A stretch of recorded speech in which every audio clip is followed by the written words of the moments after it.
This program contains graphic material, including offensive language. Viewer discretion is advised. Gdansk, northern Poland, 1983. For the last 8 years, a serial sex killer known as the Scorpion has preyed on women in the area. Jolanta, a 19-year-old seamstress, is on her way home.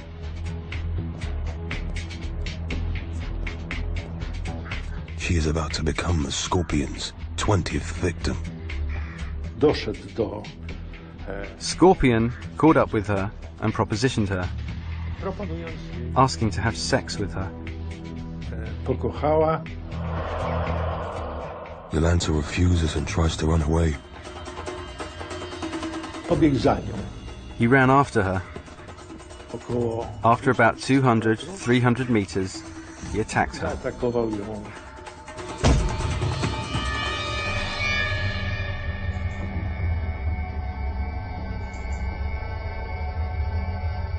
With Jolanta on the ground, the attacker runs back to collect her bag.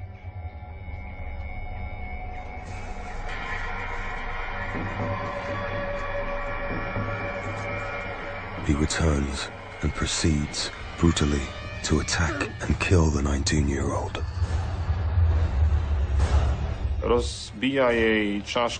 He smashed her skull, hitting her 14 or 15 times with a 1.5 kilogram hammer, completely massacring that young girl.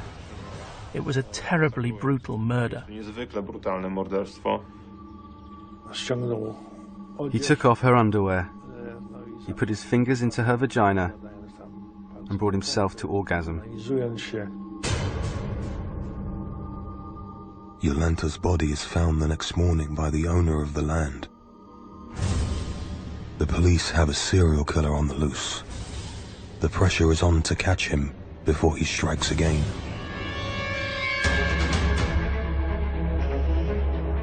A dedicated police team has been established.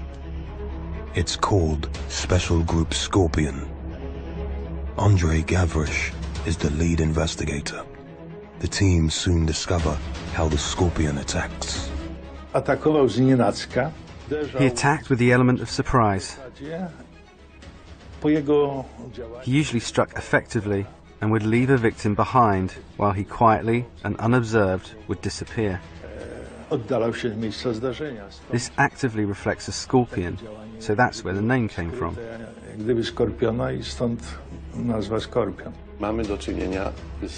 We are dealing with a very dangerous criminal, assaulting women sexually. Stefan Shanowski is head of the special group. He did not rape those women or have sexual intercourse with them. He just played with their sex organs. He would undress their lower parts and play in such a way.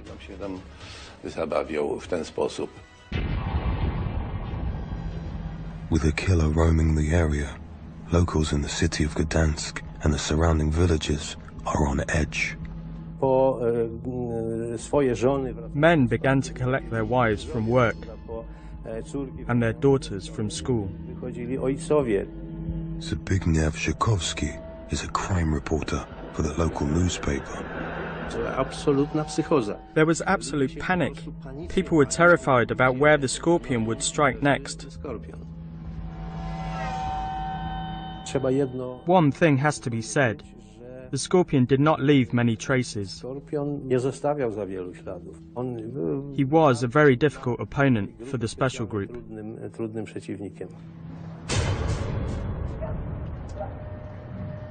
But in March 1983, the Scorpion makes a rookie mistake which will lead the police right to his door.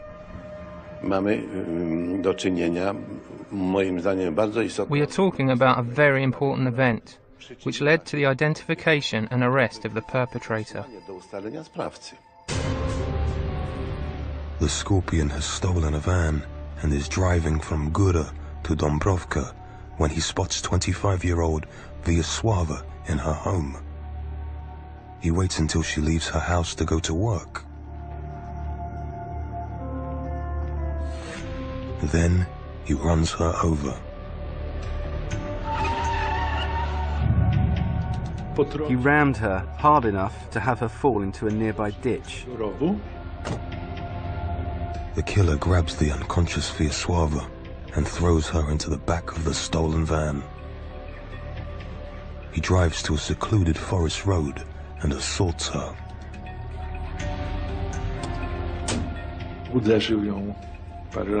He hit her a few times in the head with the hammer. She fell, and so he proceeded to satisfy himself.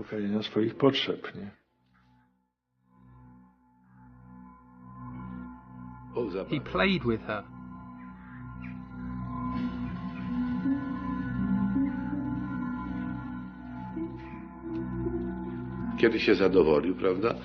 When he was satisfied, he got in the van and wanted to drive away.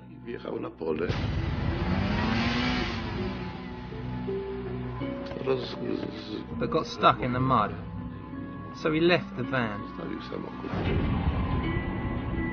Amazingly, Wiesława survives the vicious assault.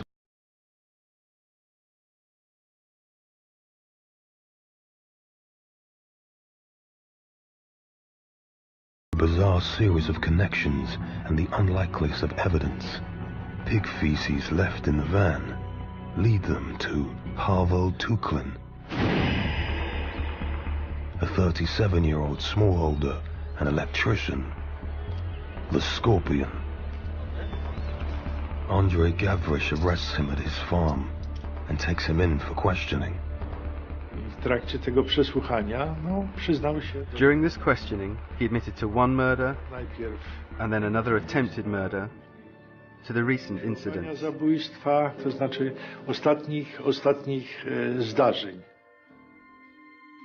After 8 years, the so-called Scorpion is finally behind bars.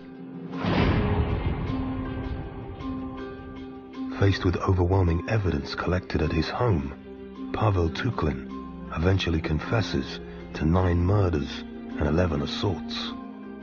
But he claims that he did not know that he had killed anyone because the women's bodies were warm when he left them.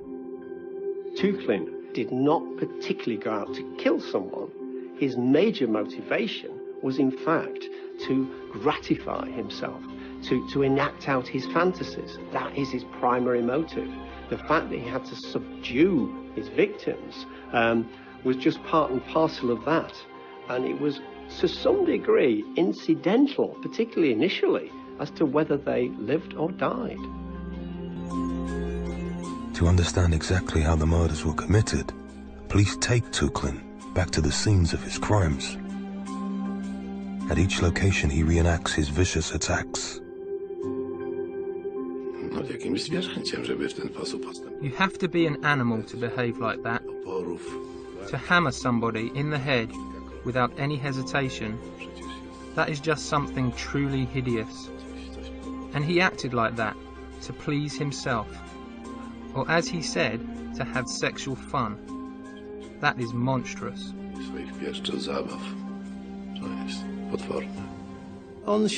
He didn't seem to care. There were no feelings of guilt. He was a calm, cold-blooded rascal. The attacks are so depraved, questions are raised over Tuchlin's sanity. A team of forensic experts question him to make a judgment.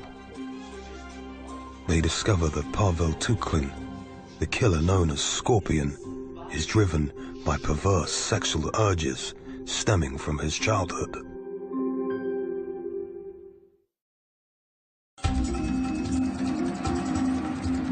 Between 1975 and 1983, Pawel Tuchlin, the serial sex killer known as the Scorpion, assaults 20 women. He murders 9 of them. On May 31st, 1983, police arrest him. Now, 8 years after his attacks began, Tuchlin is in custody. A team of forensic experts question the killer. We fully realized the seriousness of the situation, and whether he would be sentenced to death or not depended on our assessment. Jerzy Pobocha leads the psychological examination. To discover what drove Pawel Tuchlin to commit such horrific crimes, the team must go back to his childhood. Tuchlin's biography is extremely important because it explains the genesis of his criminal activity. The murders and that kind of sexual abuse of women. Pawel Tuchlin is born in 1946 in a small village of Góra, outside Gdansk, Poland.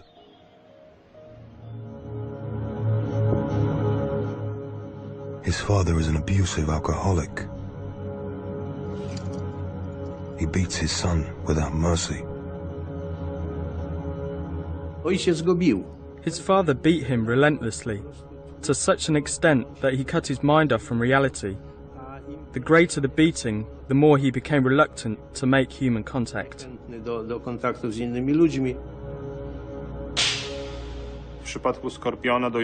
Growing up in such an environment could have led the scorpion's psychological understanding and personality to change and cause extreme aggression in his adult life.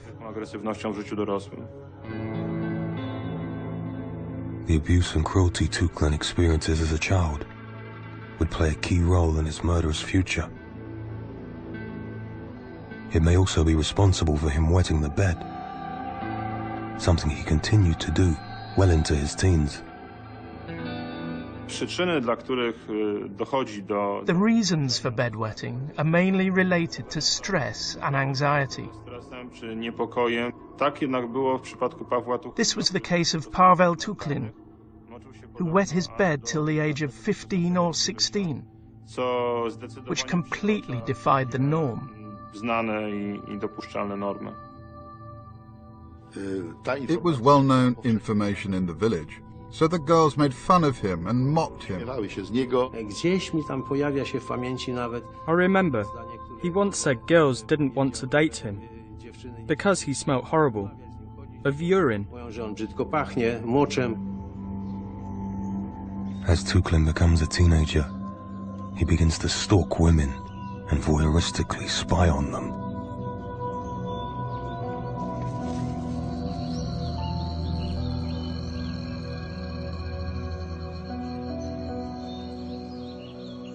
It's an early stage in a perverse sexual life that will lead, in time, to murder.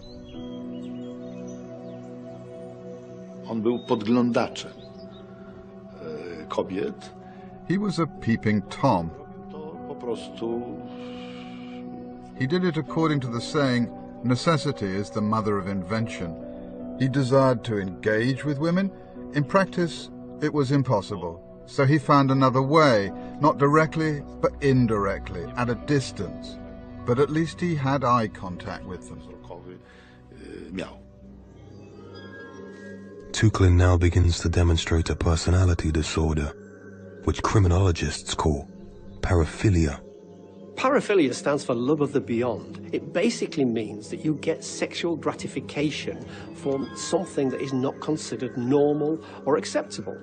Tuchlin shows elements of paraphilia in that he seems to get off on voyeurism, watching others, on exhibitionism, exposing himself, and also, progressively, seems to have become attached to the idea of a completely passive, almost unconscious female.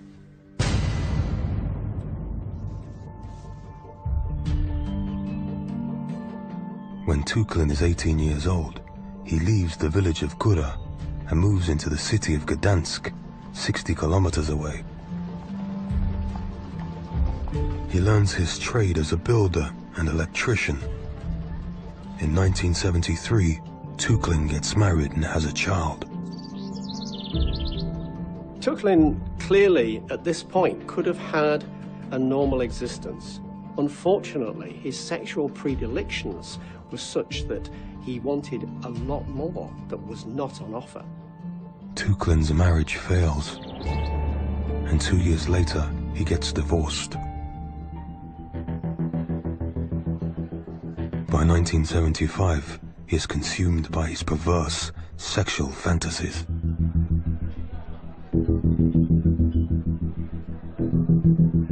he begins to look for a way to fulfill them.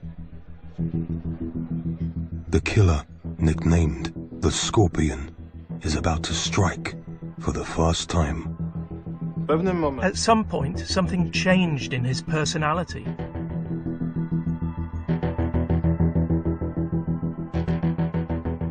Tuchlin's predilections began to get a grip on him. His sexual needs were quite powerful and overriding.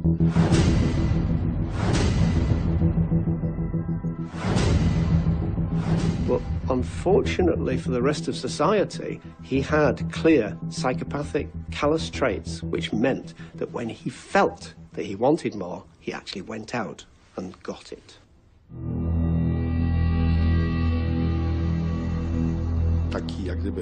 He had a general plan in his head. This needed to be a single woman. The place must be safe, in the sense that there shouldn't be any people around. The idea was to act effectively and safely.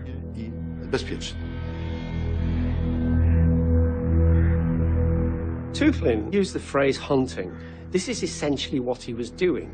He liked the thrill of the chase. He wanted to find victims randomly, chase them, and push them down onto the ground as you would an animal that you were bringing down in a hunt. On the 31st of October 1975, Tuchlin goes on the hunt for his first victim.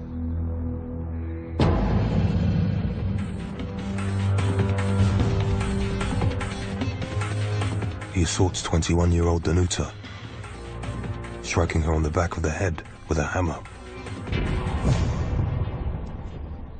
He then fulfills his perverse desires. The attack sets a routine which he will follow for the next 8 years.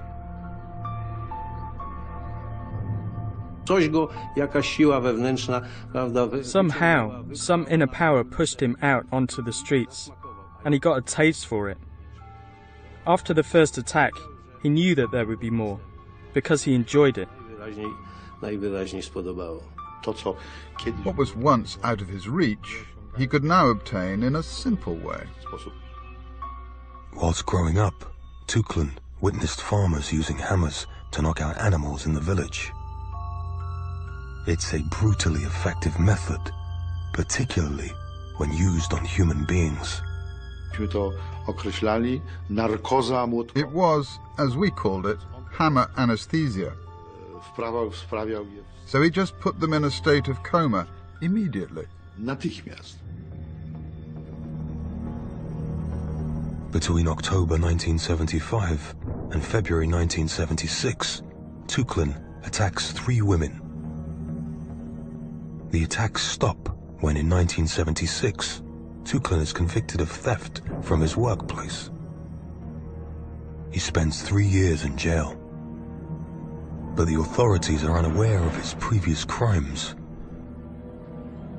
So in 1979, Tuchlin is freed to hunt again. On the 9th of November, he sets off with a hammer wrapped in a cloth.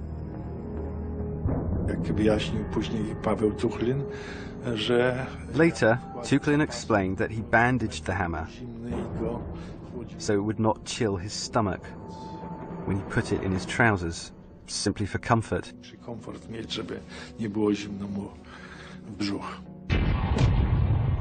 By the river Radunia, he kills 20-year-old Irena with a hammer blow to the head. She is his 4th victim. True to form, he does not rape her. The need to watch was dominant in him. So there was no need for sexual intercourse.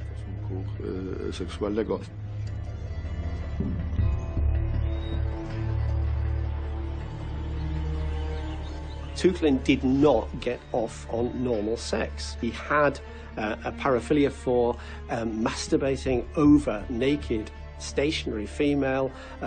This was his primary target. For him, To see a woman, to smell a woman, was extremely important. He said that during one of his contacts with a woman, he put his fingers to her vagina, and later he did not wash his hand for 2 weeks, so that he could smell it and delight in it. I delektować się tym. Tuchlin flees the murder scene, wading into the river before deciding it's too wide to cross. But accidentally, he drops the hammer.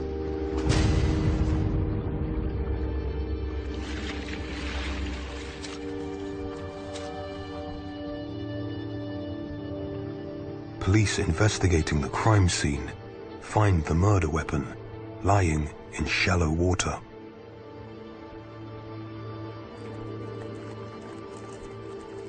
Młotek na metalowej części miał wytłoczony. The hammer was engraved with the initials ZNTK, which stands for the firm that deals with train carriage maintenance in Gdansk.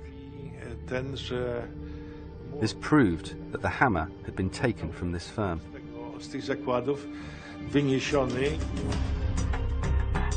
Police obtain lists from the company detailing everyone who had access to such hammers. Tuchlin did work at ZNTK, but unfortunately his name does not appear in the records. Nie było jego na wykazie. Gdyby, If his name had been on the list, then it is possible he would have been arrested after this murder. But that didn't happen. Tuchlin, tak się jednak nie stało. Police discover that locals hunt water rats in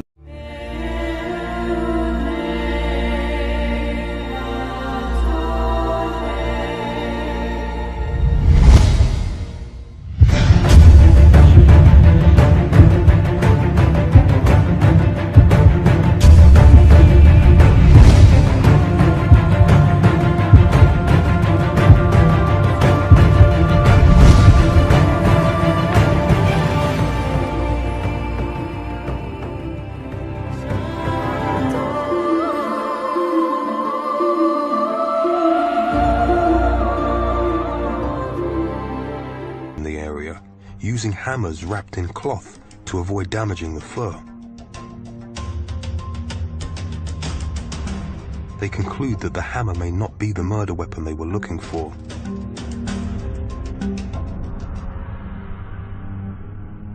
Pawel Tuchlin, the Scorpion, escapes the authorities once again. With Poland in the grip of profound social and political change, the 4 separate hammer attacks are not linked by police. To trzeba, powiedzmy, osadzić te zdarzenia. You have to frame these events in the historical context that existed then. Stanu wojennego. It was martial law. The police were more focused on finding and capturing dissidents. Czynności poszukiwawcze, powiedzmy, dysydentów ukrywających się były istotniejsze. Tuchlin, the Scorpion, continues to hunt with impunity. He leaves little evidence for the police. But the aftermath of his murders reveal the true darkness of his character.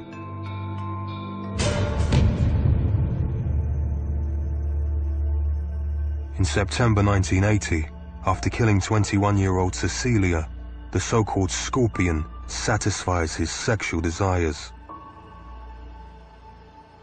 This program contains graphic material, including offensive language. Viewer discretion is advised. Then he searches her bag, taking trophies as is his habit. He would gratify himself primarily, and his behaviour following this was actually kind of post-sex, not post-killing. He just simply rifled through the gear as if it was an opportunist jumble sale, and took what he fancied and kept things that he liked. It is characteristic for the perpetrator to take some small items from their victims. They treat them as souvenirs of the crimes, which remind them of the event and help them to fantasize about it. They often refer to these items as trophies, just like hunting trophies. Tuchlin also finds some food, which he eats by Cecilia's body. Tuchlin was able to calmly eat during, after, and while someone was actually dying. He didn't have any guilt or remorse. He'd gotten tired during the assault, so he had a snack. He seemed totally indifferent. He was not in the emotional world.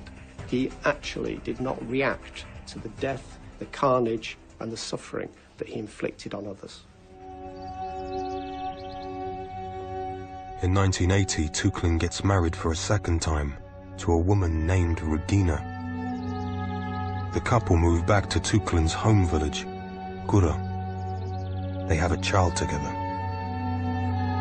Tuchlin is a typical sex offender. Criminologists say that these are people with dual personalities. As a husband and a father, he was seen as a quiet man. He was caring and warm-hearted. His wife had no idea he was able to commit such crimes.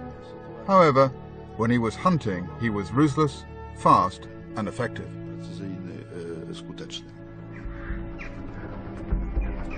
Despite being newlywed, Tuchlin's attacks continue. 6 more women are set to be murdered before he is caught.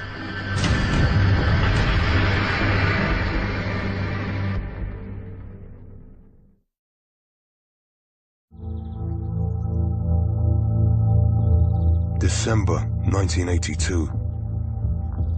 Pawel Tuchlin, the serial sex attacker known as the Scorpion, continues to prey on women around the Polish city of Gdansk.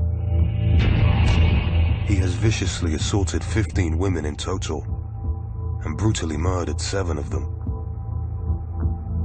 The police are treating the attacks as separate incidents, but that is about to change.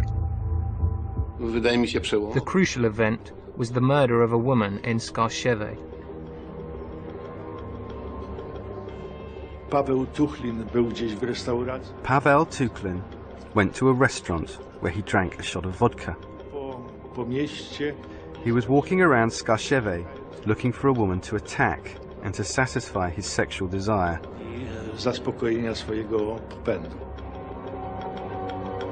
Later that night on a Skarshewe street, Tuchlin kills 23-year-old factory worker Bożena. It's the 8th murder by a hammer blow to the head in just 3 years. Then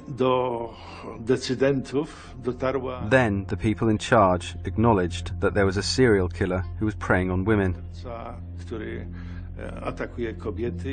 We had warned them earlier, but somehow this information got lost down the line.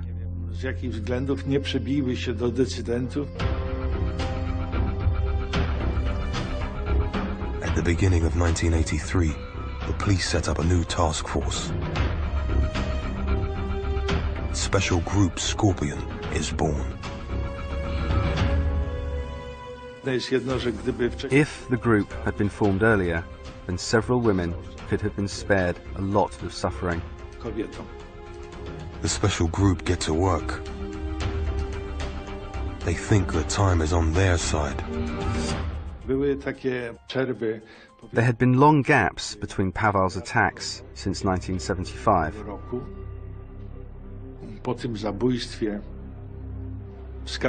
After the murder in Skarshewe, we were betting that maybe he would lay low for a while. However, this was not the case. Just 11 days after the Scorpion group is formed, Pawel Tuchlin goes hunting for his next victim. His target is 19-year-old Eva in the town of Rytał near Gdansk. He took out his hammer and hit her a couple of times. He pleasured himself until he ejaculated. Again, Tuchlin steals a trophy from Eva. But the timing of this attack shows that the Scorpion is changing the way he operates. His cooling down period, the time between attacks, is becoming shorter and the assaults more frequent. The attacks were happening one after the other. The pressure was on to crack down and to work double hard, because we didn't know when he would strike again. The escalation of Tuchlin's killings once he returned to his home ground is probably a consequence of him feeling safe and knowing the territory. Miraculously, Eva survives the brutal assault and staggers to get help.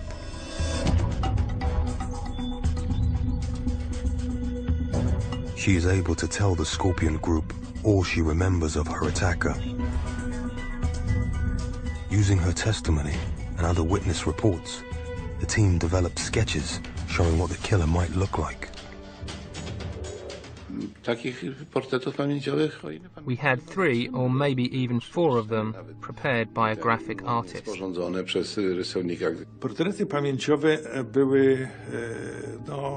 They were sometimes very different from one another, because no victim saw the perpetrator clearly.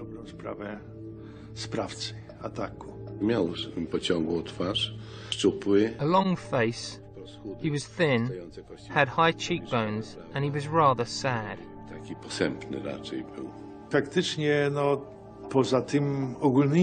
It's true he got the shape of the face and the creases right, but the rest was way off. Other than the sketches, the police have very few clues to guide them. But boot prints and the nature of his attacks give them some information.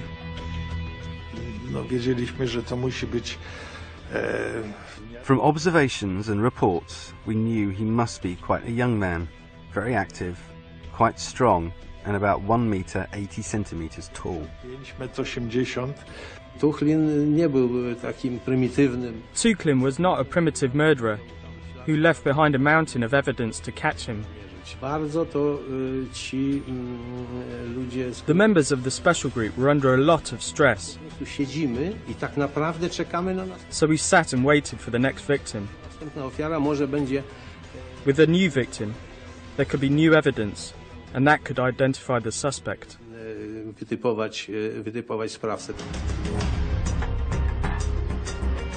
They don't have to wait long.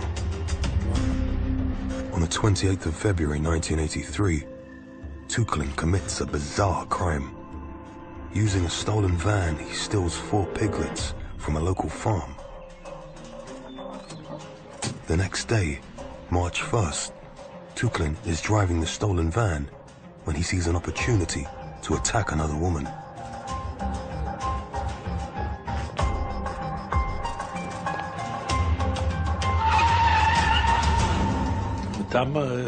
This is where Tuchlin changed tactics. For the first time, Tuchlin uses a vehicle in an attack. He puts the unconscious Vyacheslava into the stolen van and drives her to a secluded spot. When he's finished assaulting his victim, he tries to drive away.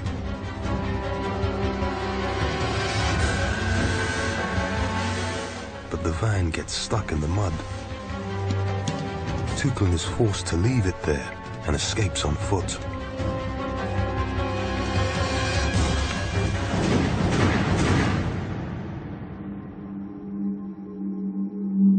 When police search the abandoned van, they find something unusual in the back. Pig feces.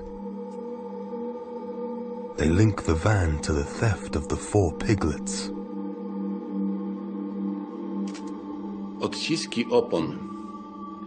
The tyre tracks at the place where the piglets were stolen and the place where the victim was found were identical. The Scorpion has left two significant clues for the investigators. Kiedy wiedzieliśmy, że sprawca We knew that the perpetrator owned pigs u siebie and therefore couldn't be from the city. na pewno nie mieszka w centrum miasta. Also, police now know he's a thief and that he knows how to hotwire a vehicle. Tuchlin gives the piglets, along with various trophies taken from victims, to his second wife, who keeps them at their farm. But it is yet another theft which will lead to his capture. He needed a cooker to prepare food for the pigs in his sty. Karmę. Tuchlin's neighbor has a pig swill cooker. Brazenly, he steals it and brings it back to his own farm. His neighbour reported him, accusing him of stealing. Local police investigate Tuchlin and file a report. This theft is said to be a fatal mistake for the Scorpion.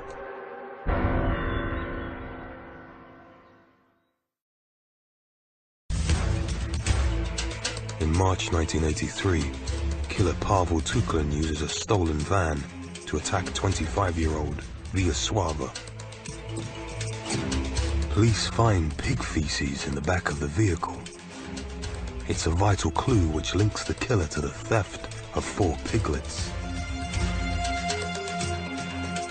Now a pig swill cooker is reported missing. The owner accuses Tuchlin of taking it. Local authorities file a report about the theft, putting Tuchlin on the police radar. At the headquarters of Special Group Scorpion, a support worker notices the report and makes a vital connection. The woman who checked the information knew about the stolen piglets. So when she saw that information, she connected the dots and told us about it. She told us to watch that man, because he could be the perpetrator. Detectives investigate 37-year-old Pawel Tuchlin. They find that he has a criminal record for stealing, and his face matches certain aspects of the witness sketches. Now, lead investigator Andrzej Gavrysz goes to Tuchlin's farm.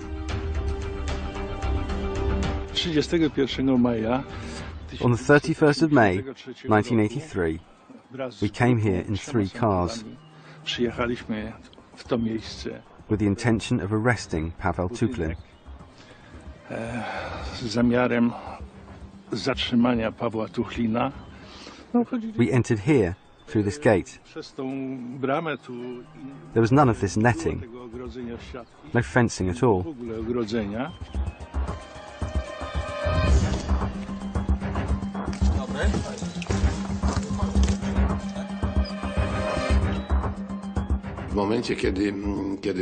The moment he saw the police car at his premises, he thought it was about those stolen steamers. Przebrał się, Pawel changed his clothes and got his ID.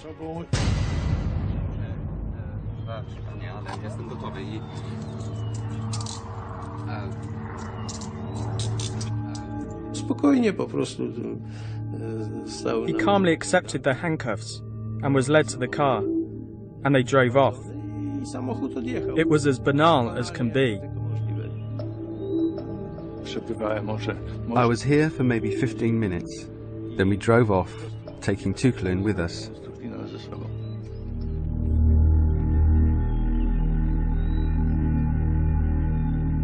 Police search the farm.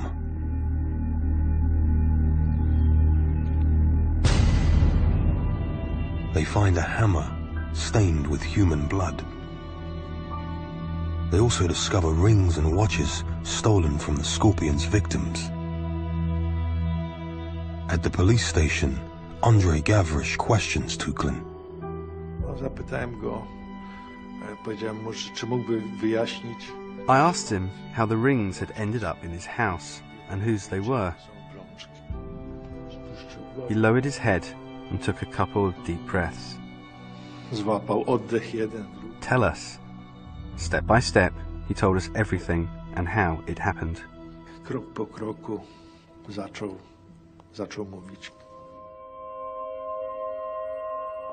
Even the police admit it was Tuchlin's careless mistakes which led them to him.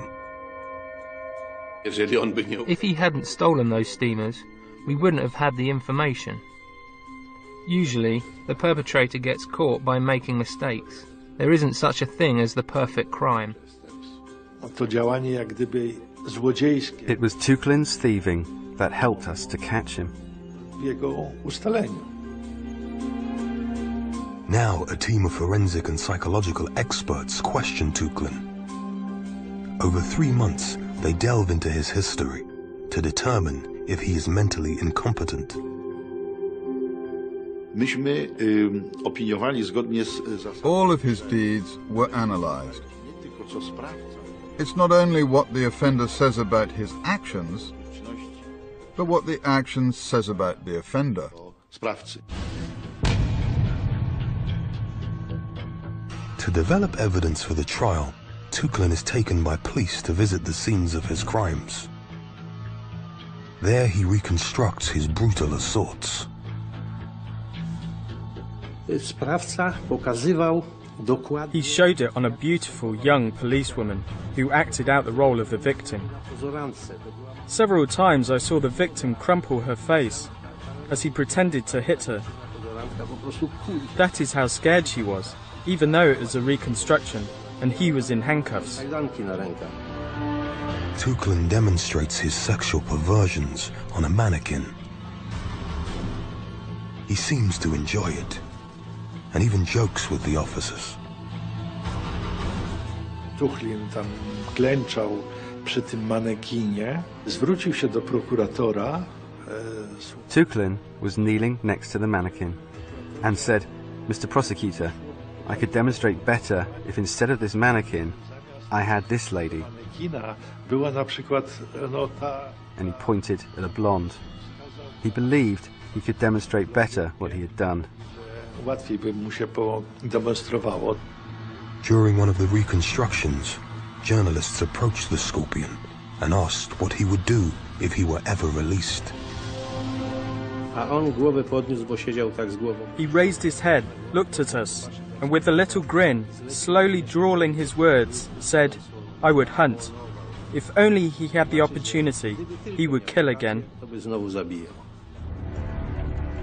Even in custody, Tuchlin cannot restrain his twisted sexual desires. W czasie pobytu u nas z chleba While with us, he made female sex organs out of bread, so that he could get sexual arousal. He even used hair. miały włosy, ale świadczyło o tym, jak on dużo miał. It proved how strong his need to watch was, so that even in prison, he decided to make a substitute of what he did in reality. Chociaż sobie zrobić. The psychological investigation concludes that Tuchlin is sane and fit to face trial. Był wśród osób. He was among the people who can be considered normal. There was in him a variant of normality. Normalności. At the trial, Pawel Tuchlin is found guilty of 9 murders and 11 assaults. This program contains graphic material, including offensive language. Viewer discretion is advised.